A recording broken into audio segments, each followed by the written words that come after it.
Over the past 20 years of living with bipolar disorder, these are five of the things that help me to feel safe and to stay grounded. They are not quick fixes, they are not cures.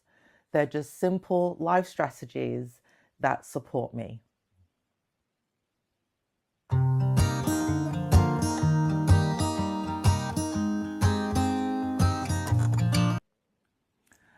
Hi, I'm Kay. This is Bliss in Bipolar. And before we get into today's video, I just want to say I'm so very glad that you're here. This is not about medical advice. This is simply my lived experience. And they're not dramatic changes. They are just small roots, and roots matter. You know, grounding isn't about stopping the struggle. It's a simple way of feeling supported and having a safe place to land.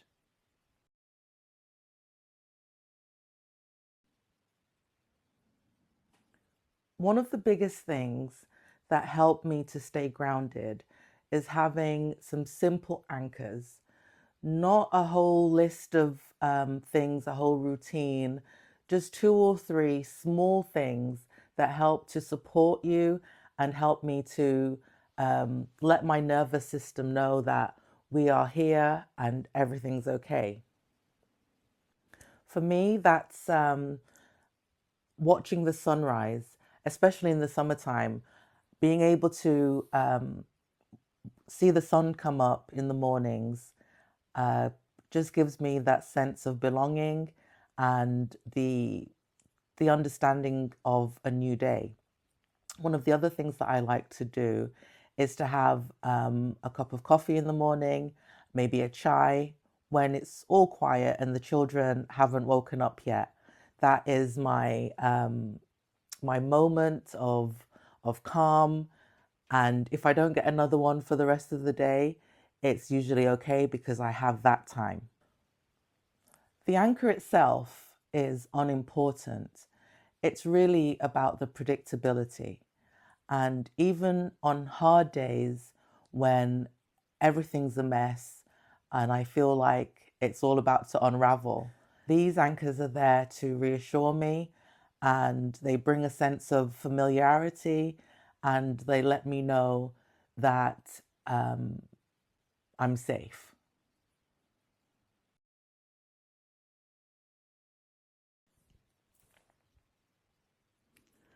Decision fatigue is a very real thing when you live with bipolar disorder. Every choice just sucks up some type of energy. What to wear, what to eat, what to do next. And on low energy days, these decisions just zap that small amount of energy that I have so quickly. So, what I tend to do is to have some type of plan, be able to have something that catches you before you fall, in essentially making certain decisions before you have to make them. That means meal planning.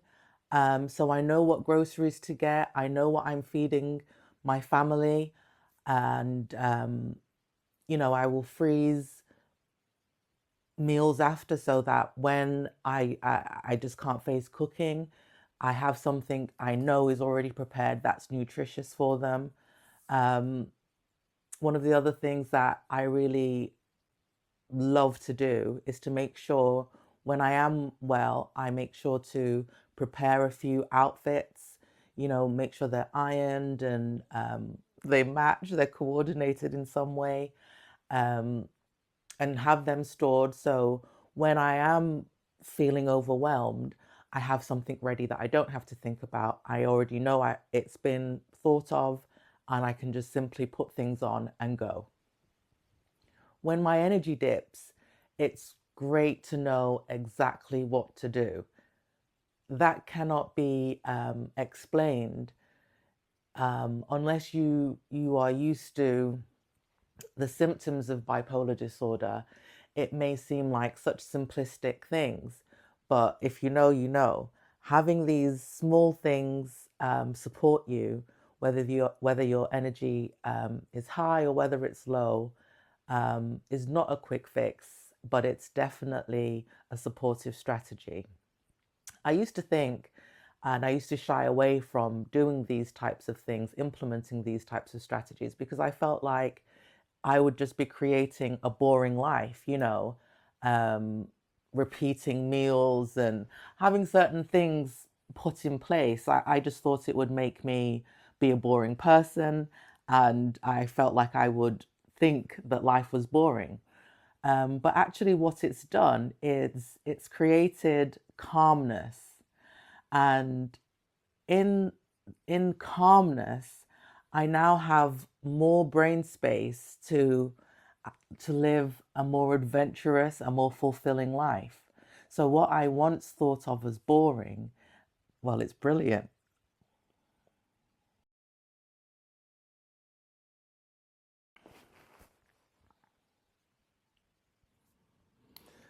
The next thing I want to tell you about is the power of writing things down. Um, when I don't write things down, they just hover around my head. They stay with me. They're not quite engaging me, but they're definitely there. They haven't gone anywhere. And you know what? My brain has enough to do already without having to remember everything or trying to remember everything.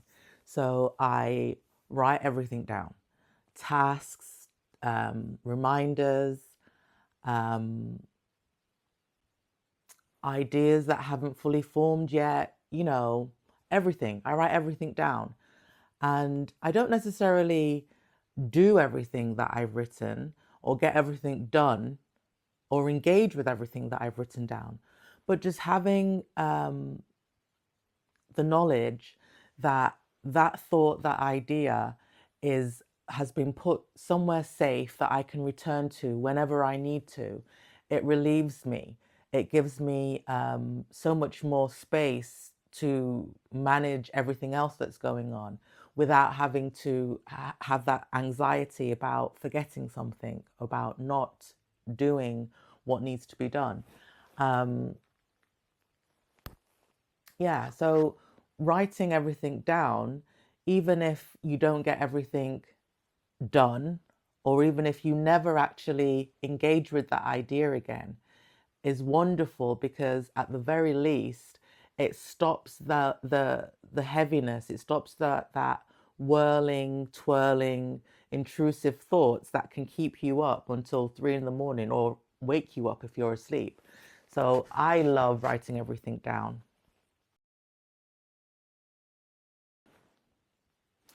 So, number four on the list of my 5 ways of staying grounded is letting my home support me.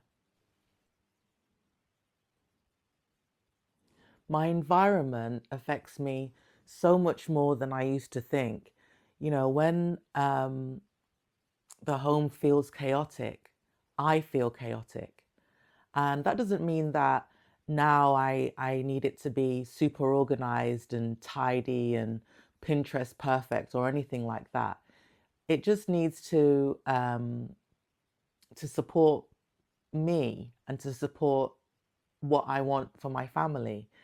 And in that endeavor, I purposefully choose to surround my home and to curate my home based on comfort and based on love. That means soft lighting.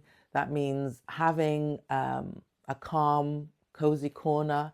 And sometimes that calm corner is just a blanket on the sofa um, with nothing to do. That can be a perfectly calm and cozy space. I understood that my home doesn't need to impress anyone. It's here to support me and to support my family. And in that understanding, like I said, I surround myself with reminders of the people and the places that I love. Um, I try to use as many things that bring me joy. Sometimes they are not practical, but they have a purpose, and sometimes their only purpose is to bring me joy, and that's more than enough work for any particular item. Allowing my home to support me is um, is very liberating, and now now I never hardly want to leave the house, and that's absolutely fine. I love being home, and feeling safe and secure in your home does free you up to open yourself up to the world. Um, it can sound counterintuitive, like if you make yourself too comfortable in the home that you never want to leave. But what I find is making yourself comfortable in the home allows you to leave, because there is always that knowing that there is home to come back to. When you know that there is a wonderful home to come back to, it's much easier to go and face the world.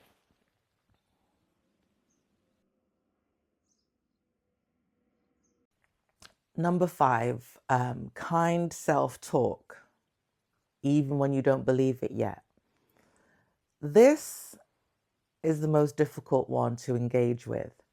For years and years and years, my inner voice has been extremely harsh and extremely critical, especially on low days when you need the most support. I've learned that the way that I speak to myself um, truly affects how grounded I feel. So I practice kind, supportive self-talk. I think about the way that I would speak to a dear loved one, and that's how I speak to myself. No, it's not a natural feeling. In fact, it feels very unnatural. I would say it feels awkward at first, but neutral language, especially when you're starting out, works just fine too. You do that by telling self things like, instead of saying, I'm difficult, you can just change that into, this is a difficult day. Just separate yourself from the difficulty. Instead of saying things such as, I'm failing, we would change that into, I'm trying. Those simple, small changes, that tone, that tenderness can change the rhythm of a day just like that. You don't need to do all of these things or any of them perfectly. And sometimes even when you do all 5 things and you still have a wobbly day, which will happen, don't worry. I would just say congratulations, you are human. These supports don't stop bipolar from being bipolar. They don't prevent hard days. They just give me somewhere to stand. They are simple, they're repeatable, and they meet me where I am.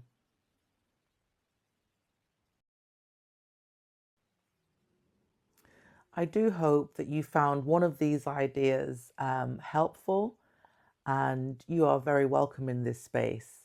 You are welcome to subscribe, and I would love it very much if you would share what helps to keep you grounded. Okay, so until next time, this is Bliss in Bipolar, and thank you so much for spending time with me.